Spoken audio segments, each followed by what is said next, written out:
Obedient and Nigeria.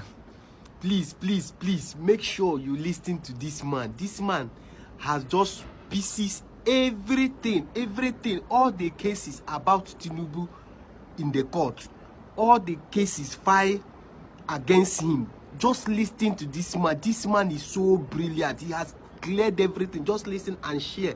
Continue to share it. Let other lawyers who are presiding for this Tinubu case listen to this. Please help me. Watch this and share it. The candidates have 4 major grounds for their petitions. I'm talking about the 2 major candidates. There may be other candidates, but the Labour Party, the PDP, and their presidential candidates have filed petitions. And, for example, and their petitions are similar.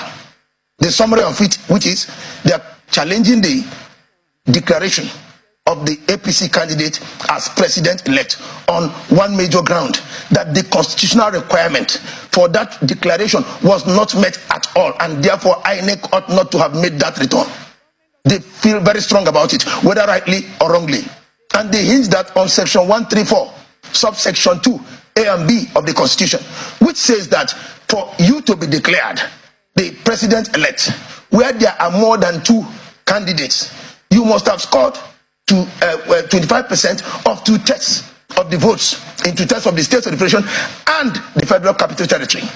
And they said, whatever you've scored, if you did not score 25% of votes in the federal capital territory, you should not be declared president-elect.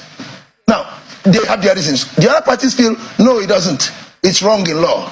They cited many cases, and the other people too have the argument. They say, how can you say you must get 25% of FCT? If you get 25% of about 30 states, why should FCT be the decider?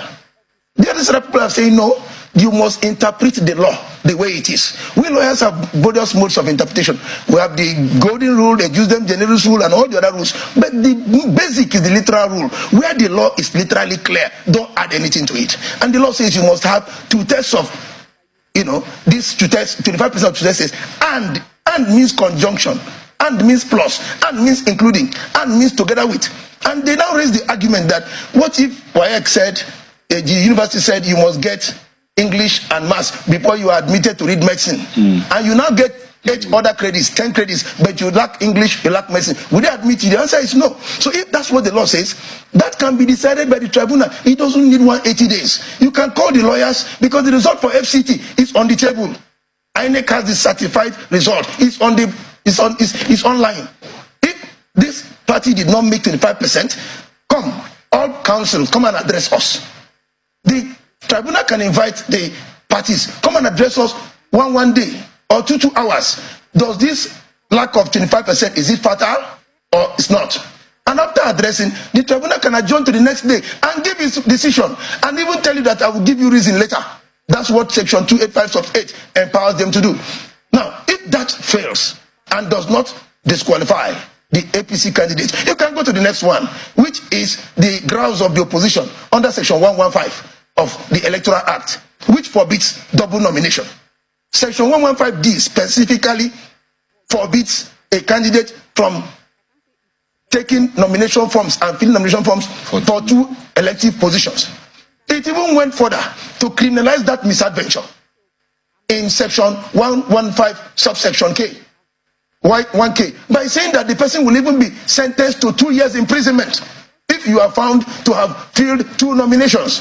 Now, the opposition parties allege that the vice presidential candidate of the APC filled 2 nomination forms for both Senate and vice president. Now, they are saying that that is fatal, considering the clear, unambiguous provisions of section 115 of the Electoral Act. The matter is before the court, so we cannot conclude that this person is right or that person is right. But it is something that the tribunal can ventilate and deal with in 1 day. Address me for 2 hours. The forms are there. Certified true copies can be procured from INEC. Address us that by law, should this candidate be disqualified? Because if the vice president is disqualified, automatically it will affect the presidential candidate, like what happened in Bayelsa, where the deputy governorship candidate was disqualified for incongruities and issues of forgery.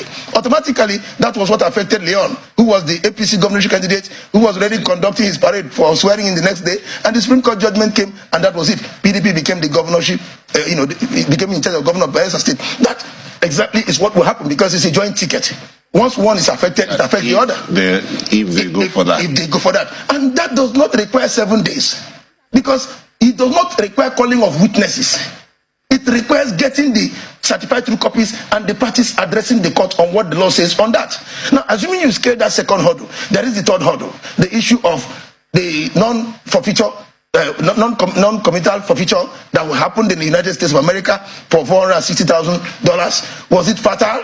Is it such that falls within the contemplation of our constitution that any person so convicted or so found guilty for anything, money laundering, blah, blah, blah, should not aspire or should not be validly elected as our president?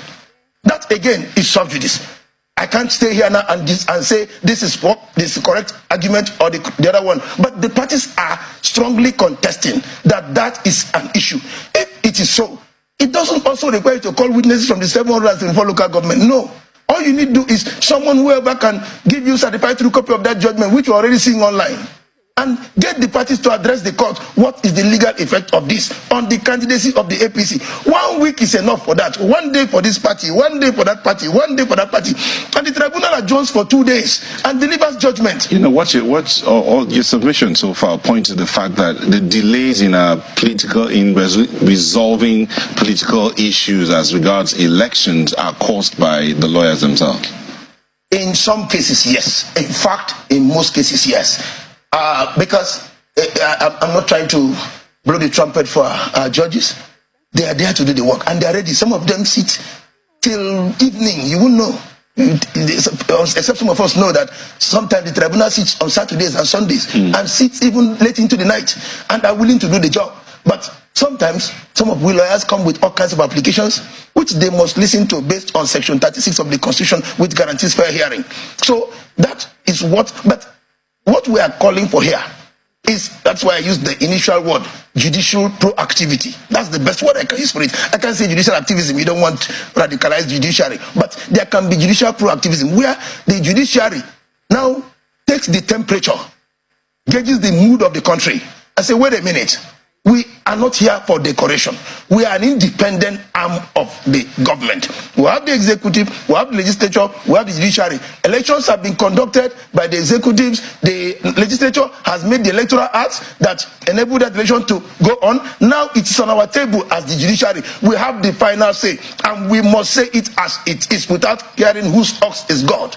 If they have that attitude, they come up with practice directions, which they are entitled to, which they already have. Election petitions practice direction. They can amend it. The presiding officer can issue an order, amending it and saying, for this purpose, we are going to deal with these 3 issues within the next 3 weeks, within the next 2 weeks, within the next 1 week. Therefore, counsel, come tomorrow, prepared to address us on X, Y, Z.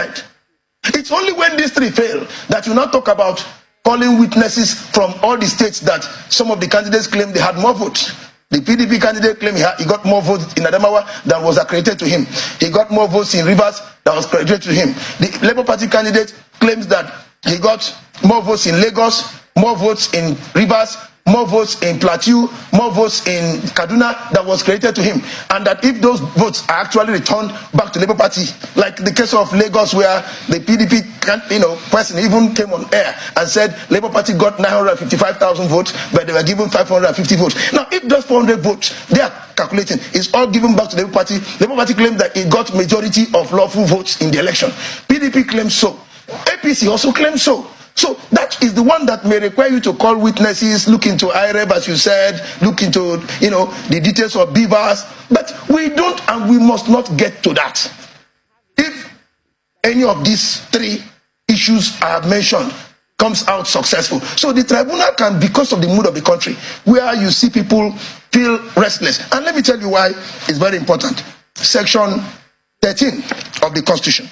Let me read it for you, so that you understand why most Nigerians are feeling the way they are feeling, as to why the tribunal should adopt a very proactive attitude to this.